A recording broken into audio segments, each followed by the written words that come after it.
이번 시간에 함께 나누고자 하는 하나님의 이름은 여호와 멜렉입니다. 여호와는 하나님의 이름, 하나님께서 가르쳐 주신 자신의 이름입니다. 그리고 여기에 파생된 이름으로 멜렉이라는 말이 하나 더 붙었습니다. 멜렉이라는 말은 왕이라는 뜻입니다.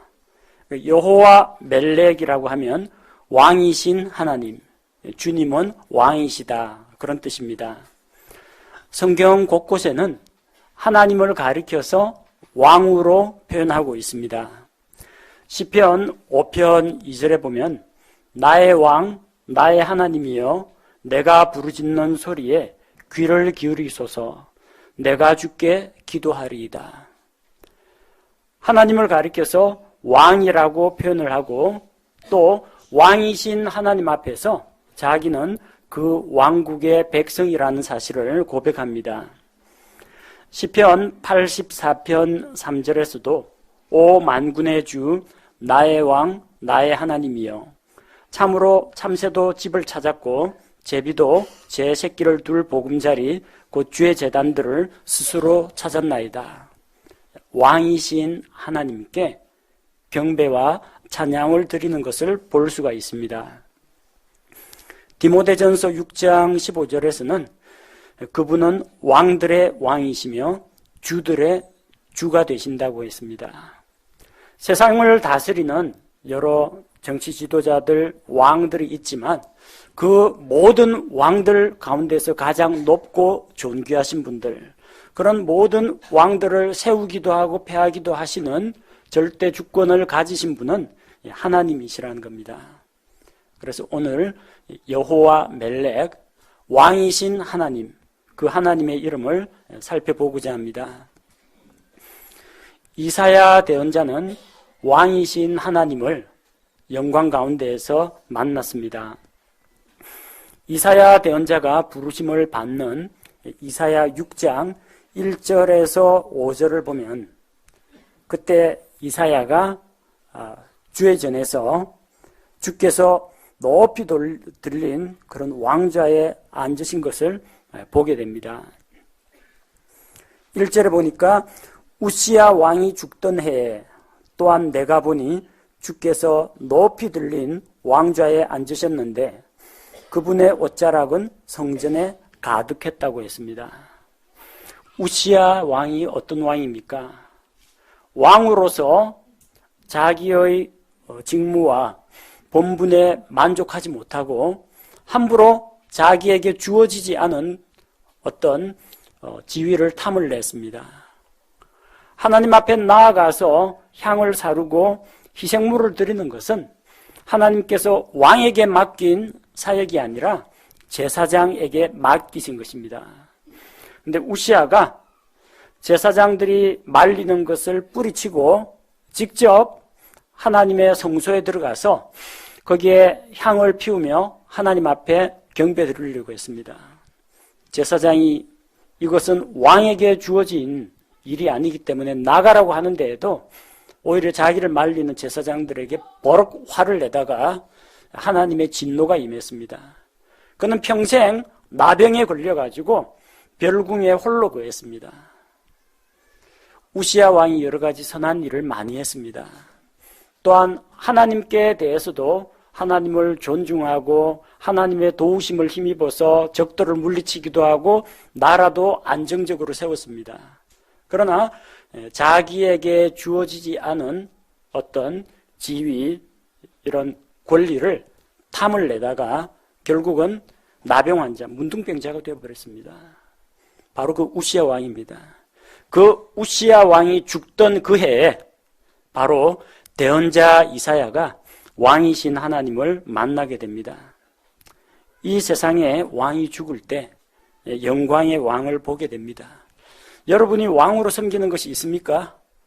재물, 권세, 건강, 사업, 무엇이든지 하나님께서 우리에게 주신 것을 우리가 주인이 되어서 다스리고 관리를 해야 되는데 자기가 그것의 일의 노예가 되고 재물의 노예가 되어가지고 그것을 섬기고 종이 되고 그걸 왕으로 또 받들게 되면은 결국은 망하게 됩니다. 이사야는 성전 안에서 주께서 높이 들린 왕좌에 앉아서 영광 가운데 계시는 것을 보았습니다.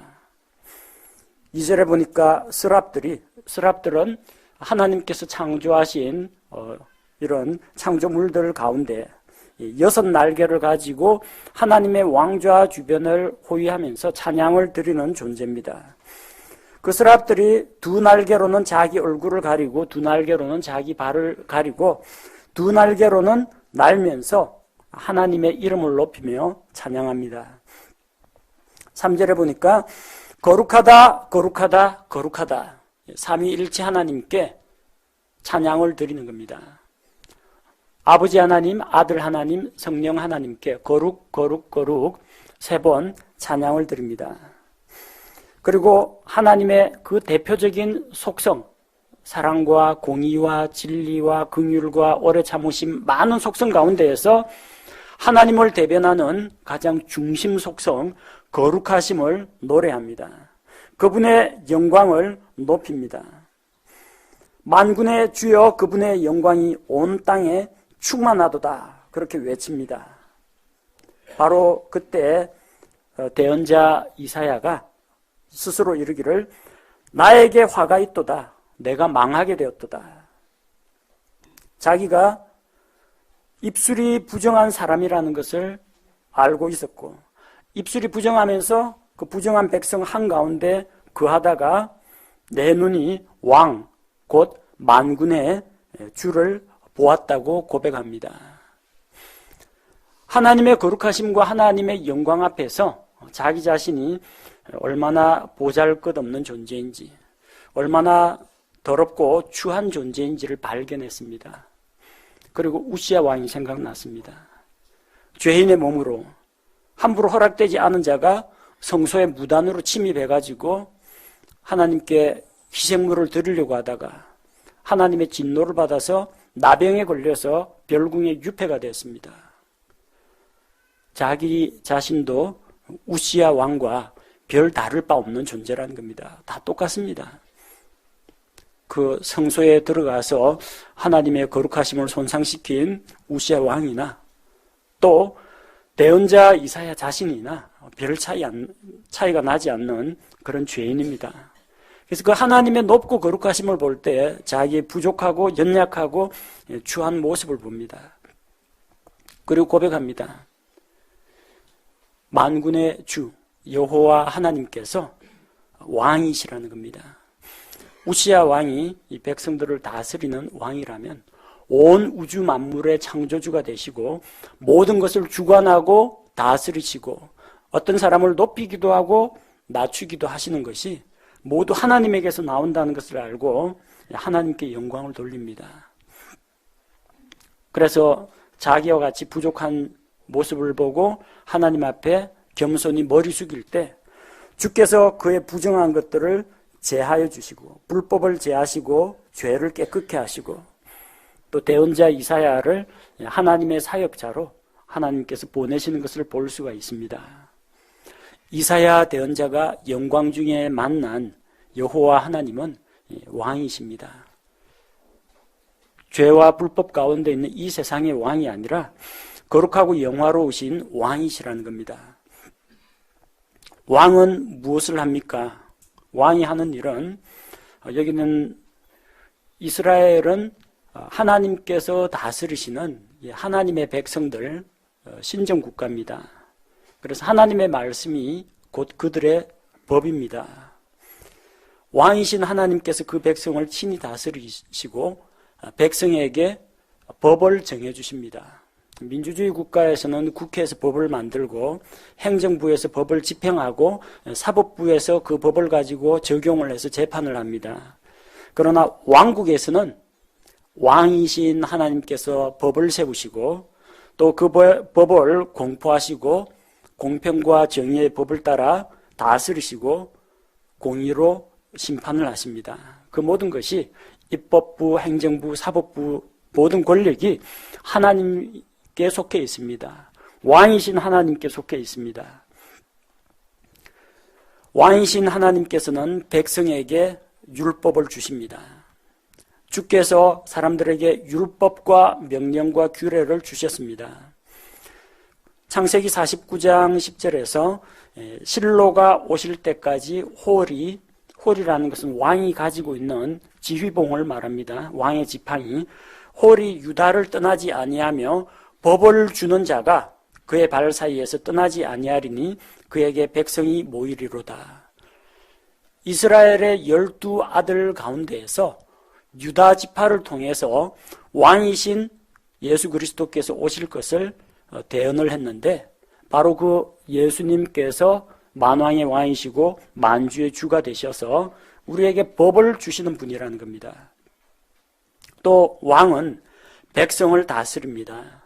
그 밑에는 여러 행정 조직이 있고 신하들이 있고 그렇겠지만 모든 백성을 다스리는 그 권한은 왕에게 있습니다. 주 하나님께서는 온 세상을 다스리시는 통치자가 되십니다. 이스라엘 백성이 사사시대의 거의 마지막에 다른 이방 민족들처럼 자기들에게도 왕을 세워달라고 합니다. 하나님께서 그들의 왕이 되시는데 그들은 자기들을 다스릴 왕이 필요하다고 했습니다. 구약시대 사사는 시민 행정관입니다. 전쟁이 나면 전쟁 지도자가 됩니다. 사사들은 왕으로서 다스리진 않았습니다. 이스라엘 백성을 하나님의 말씀으로 법으로 재판을 했습니다. 사사 아들이 대물림해가지고 사사를 하지도 않았고, 사사가 백성들로부터 세금을 걷어들이거나 강제 노역을 시키지도 않았습니다. 사사는 섬기는 재판관입니다. 행정관입니다. 그러나 왕이 되면은 왕은 다스릴 권세가 있습니다. 온 백성을 통치할 권세가 있습니다. 우리를 다스릴 왕을 세워달라 한 것처럼 왕이 하는 중요한 일은 법을 세우는 것과 함께 그 법대로 백성을 다스리는 것입니다. 통치자입니다. 또한 왕이신 하나님, 왕은 백성을 재판합니다. 현대 민주주의 국가에서는 사법부가 있고 법관들이 있어서 법을 해석을 해서 해당 사건에 어떤 법을 적용할 것인가 해서 재판을 합니다. 그러나 왕국에서는 왕이신 하나님께서 재판관이 되십니다. 주께서 공의로 심판하십니다. 그분 앞에서는 거짓 증언도 할 수가 없고 자기 죄를 숨길 수도 없습니다. 모든 것이 드러납니다. 뇌물을 쓴다고 해서 권력자라고 해서 풀려나지도 않습니다. 하나님이 공평과 정의로 재판을 하십니다. 또 왕국에서 왕은 백성들을 위해서 친히 전쟁에 나가서 싸우고 백성들을 보호하는 역할을 합니다. 주 하나님께서는 자기 백성을 지키기 위해서 대적들과 전쟁을 하십니다. 구약시대 왕들은 전쟁을 하면은 장군들과 함께 전장터에 직접 나갑니다. 그래서 이스라엘 백성들도 왕이 우리 앞에 나가서 우리의 싸움을 싸우리다. 강한 용사, 지혜와 덕망이 있는 자를 왕으로 세우기를 원했습니다. 근데 그런 왕들도 변질되고 타락을 해서 북이스라엘의 왕들 우상숭배에 빠졌고, 남쪽 유다 왕국의 왕들도 솔로몬과 같이 쾌락에 빠져가지고 타락하고 우상숭배에 빠지고 하나님을 떠난 자가 있는가 하면, 또 많은 왕들이 크고 작은 죄의 문제에 걸려서 넘어졌습니다. 좀 괜찮다, 선한 왕이다 싶으면은 또 오래 가지 못하고 몇십 년 못 가가지고 또 죽어버립니다. 왕이 있으면 좋습니다. 백성을 보호하고 백성을 평안하게 거하게 해주기 때문입니다. 근데 사람이 세우는 왕은 다 불완전합니다. 완벽한 존재는 없습니다. 그리고 문제는 영원하지가 못하다는 겁니다. 좋은 왕이라 생각했는데 너무 일찍 죽어버리는 경우도 있고, 좋은 왕이라고 했는데 몇 가지 잘못 때문에 실족하는 일도 있다는 겁니다. 그래서 우리가 모셔야 할 왕은 오로지 아무런 죄와 잘못도 없으신 거룩하신 하나님, 이 하나님 이외에는 왕이 없습니다. 또 어떠한 경우에도 거룩하심과 진리를 떠나지 않으시는 절대 불변의 하나님, 어떤 경우에도 죽거나 힘을 잃는 일이 없는 이 강하신 하나님만이 우리를 도우시고 구원하시고 지켜주시는 왕이 되실 수 있다는 것입니다. 왕이 다스리는 나라를 왕국이라고 부릅니다. 우리는 하나님께서 다스리는 그 왕국에 들어갈 수가 있습니다. 예수님께서 말씀하십니다. 요한복음 3장 5절에서 진실로 진실로 내가 네게 이르노니 사람이 물에서 나고 성령에게서 나지 아니하면 하나님의 왕국에 들어갈 수 없다고 하셨습니다. 물에서 난다는 것은 육에서 나는 겁니다. 어머니의 뱃속에서 한번 몸을 입고 태어나는 것입니다. 그러나 육에서 한번 나는 것에 그친 사람은 나중에 죽어서 자기 죄의 문제로 인해서 영원한 형벌을 받을 수밖에 없습니다. 사람은 죄 가운데 태어나서 죄를 짓고 결국은 죄에 대한 심판과 형벌을 받기 때문입니다. 그래서 한 번 더 태어나야 합니다. 물에서 태어난 그 사람이 다시 성령에게서 나야 됩니다. 어머니의 뱃속에서 몸을 입고 태어난 사람은 예수 그리스도를 믿고 성령님으로 말미암아 하나님의 자녀로 다시 태어나야 합니다. 그렇게 다시 태어나야 하나님의 왕국에 들어갈 수가 있습니다. 하나님의 왕국은 우리 눈에 보이지는 않습니다. 그러나 하나님께서 다스리시는 세계이고 보이지 않는 영적인 왕국으로서 하나님의 통치권을 인정하는 자만이 그 왕국의 백성으로 살 수가 있습니다. 그래서 여러분이 하나님을 왕으로 모시기 원한다면 무엇보다도 먼저 예수 그리스도를 믿고 다시 태어나서 하나님의 자녀가 되어야만 그 왕국에 들어갈 수가 있습니다. 하나님은 우리에게 친밀한 아버지인 동시에 거룩하신 왕이십니다. 마태복음 6장 9절에서 10절에서는 하늘에 계신 우리 아버지여, 아버지의 이름이 거룩히 여겨지게 하옵소서. 하나님을 가리켜서 아버지라고 부릅니다. 그분은 아버지인 동시에 또한 온 우주 만물의 주인이신 다스리시는 왕이십니다. 요한계시록 1장 17절에서는 사도 요한이 반모섬에서 환상 가운데 주님을 만납니다. 내가 그분을 볼 때에 죽은 자같이 그분의 발 앞에 쓰러졌다 했습니다. 그분의 영광에 압도된 겁니다. 불과 몇십 년 전에 사도 요한은 예수님과 함께 갈릴리 해변을 마음껏 걸어 다녔습니다. 주님과 같은 상에서 먹고 마셨습니다. 직접 주님과 얼굴을 대면하여 교제를 나눴습니다. 마지막 만찬 자리에서 그 사도 요한은 예수님의 품에 기대어 누웠습니다. 그런데 요한계시록 1장에 나타난 그 영광 가운데 나타나신 예수님을 볼 때 그 발 앞에 엎드려 가지고 감히 고개도 들지 못했습니다. 우리는 아버지이신 하나님과 함께 거룩하시고 영광스러운 왕이신 하나님을 모시고 있습니다. 하나님 아버지라고 해서 뭐 편하게 생각하고 버릇없이 굴라는 이야기가 아닙니다. 그분을 영광을 인정하고 그분을 두려워하고 존중하는 마음이 같이 필요합니다. 또 우리는 왕이신 하나님께 마땅히 예의를 갖추고 경배를 드려야 합니다. 시편 45편 11절에 보니까 그리하면 왕이 내 아름다움을 심히 사모하시리니 그분은 내 주시니라. 너는 그분께 경배할지어다. 사람들은 왕에게 존경과 예의를 표합니다. 왕이신 하나님 앞에 나아갈 때 우리 역시 자기 자신을 낮추고 그분께 경배드려야 합니다. 요한복음 4장 24절에서 이러한 경배는 어떤 종교의식이나 예식 프로그램에 따라서 진행되는 것이 아니라고 했습니다. 우리는 영과 진리로 영 안에서 진리 안에서 하나님께 경배드려야 합니다.